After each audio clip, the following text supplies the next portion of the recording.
Good evening. First of all, I'd like to thank God, Bishop Walsh, Amy and Cameron for making our pilgrimage possible.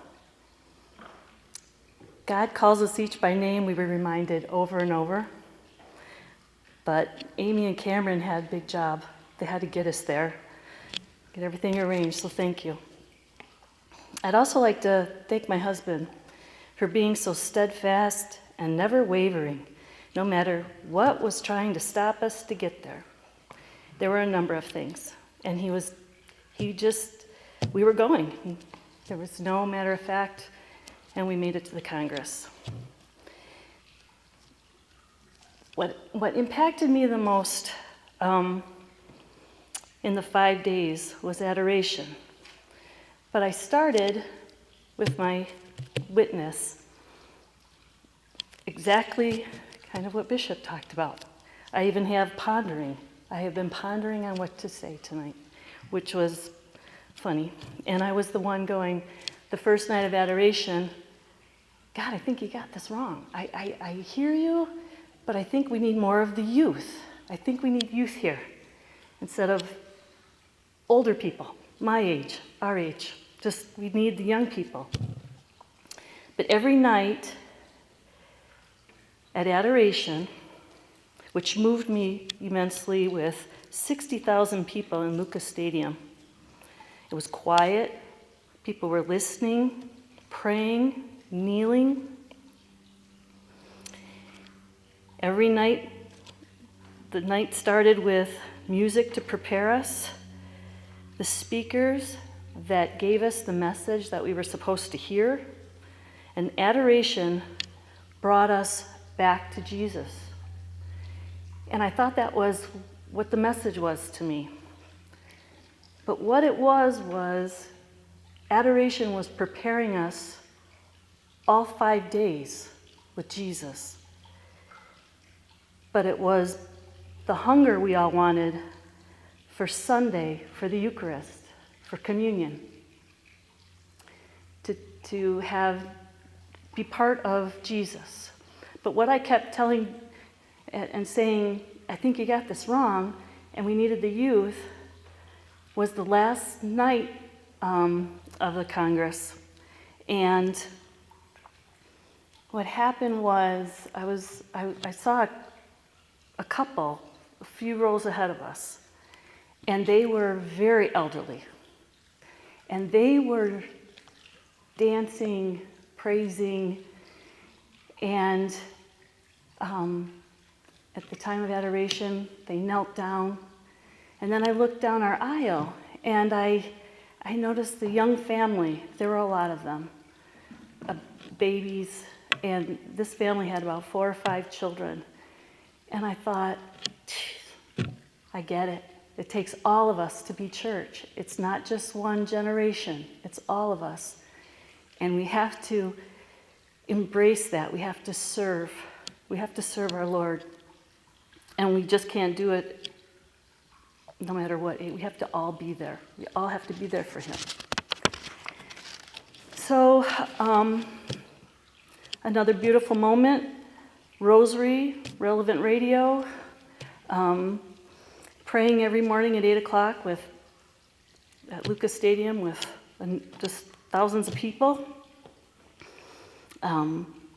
Confession, beautiful. Reconciliation.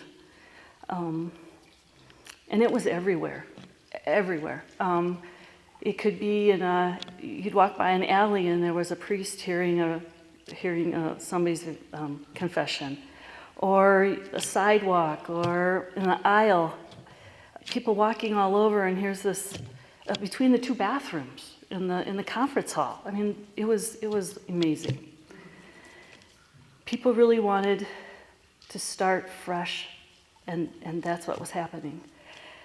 My little testimony was after the first night, the opening, and my husband and I got back to our hotel room, and we decided, nope, we're going to start fresh with new hearts. And we got up and we were down at the conference center, I don't know, we left the hotel at 6 o'clock. And just like Christmas morning, we walk in and we're looking around, where's confession? Where is it? And we couldn't find it. And there was a line of doors. And all of a sudden, like 3 of them opened up, and a group of people walked, maybe 5, 6 people, I don't know. And one happened to be a priest. And he actually had a broken leg. He's on one of those carts, helping him walk. And we just happened to be standing there, and Jeff said, "Father, do you know where confession is?" And jokingly, he goes, "Follow the priest." And we said, "We don't see any priests," And so he said, "Well, I just got in from Washington State, flew in. He probably didn't have breakfast, probably trying to get to his hotel. And all of a sudden he said, 'Well, I can hear your confession.'" And we're like, "Really?" And so he listened to our confessions right there. And we walked out. We said, "Thank you." And we walked out, and we looked at each other and said, "That was a God thing. That was really a God moment." So I picked out some speakers that kind of hit home. I kind of marked Chris Stefanik.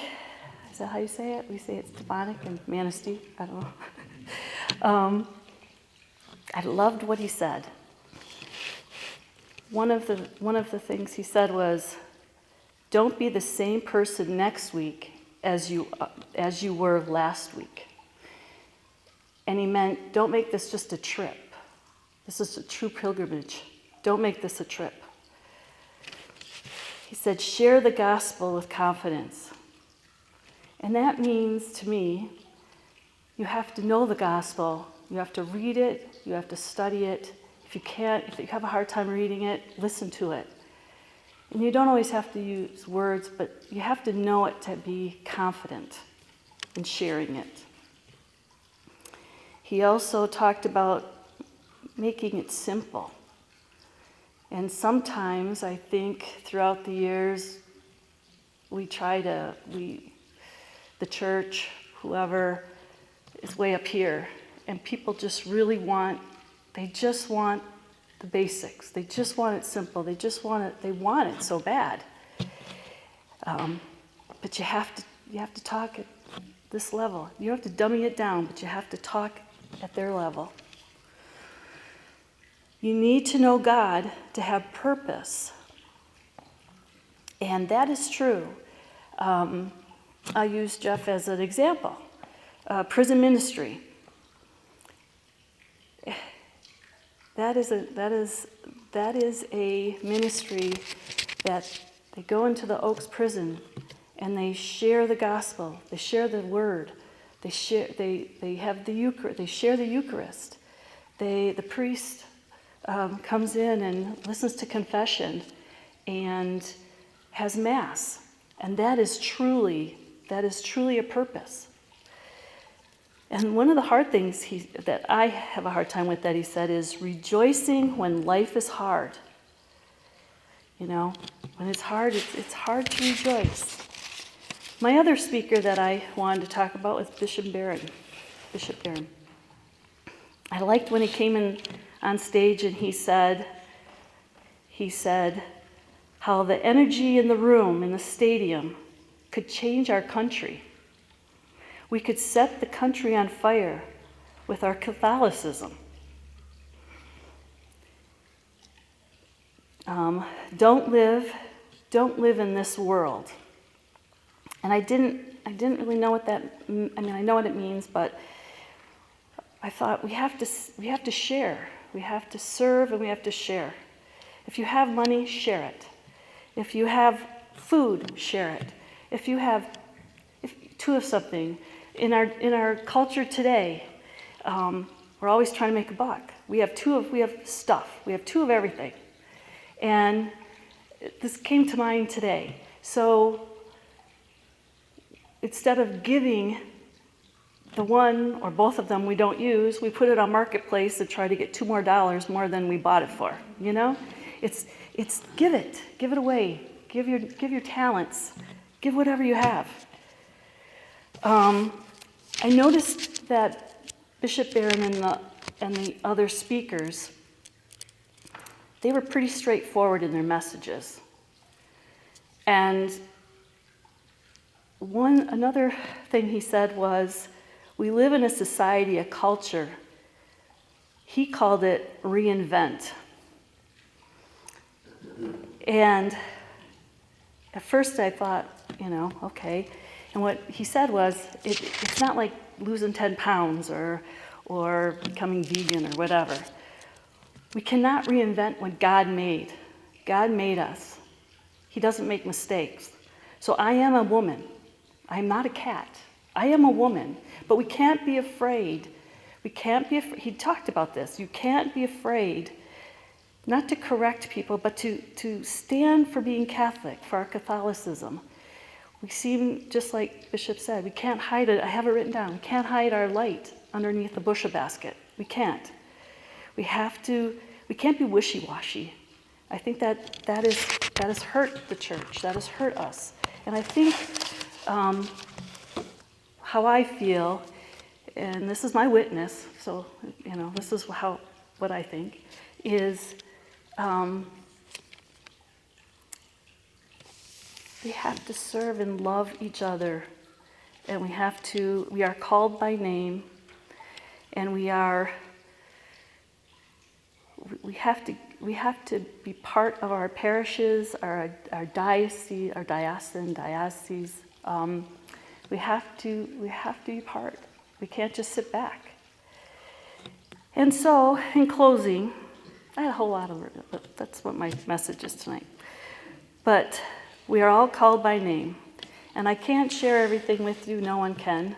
Please go on YouTube, go to the diocesan website, EWTN. Watch it if you haven't already, the Congress. Please watch it. But God does call you by name. And He has called you here tonight. He has called you here tonight. And the next Congress is in 2033. So please pray, talk to God about it, and please try to go. And maybe we'll have 10 buses next time.